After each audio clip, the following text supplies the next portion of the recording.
Guys welcome to new blog. 11 बजे निकल गए हैं, धूप हो रही है अभी तो फिलहाल। गाड़ी काफ़ी गंदी हो गई।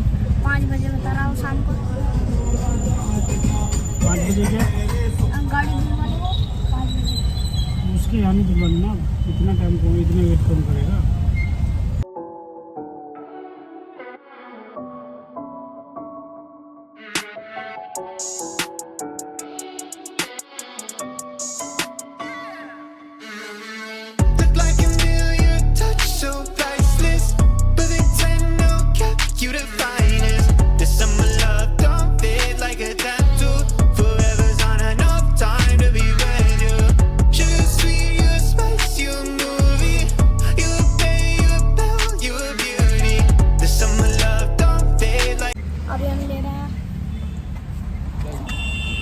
दो देना, ये एक हो गया। एक ही दे दो, बस एक ही काफी रहेगा। एक ही काफी एक ही काफी है अभी तक।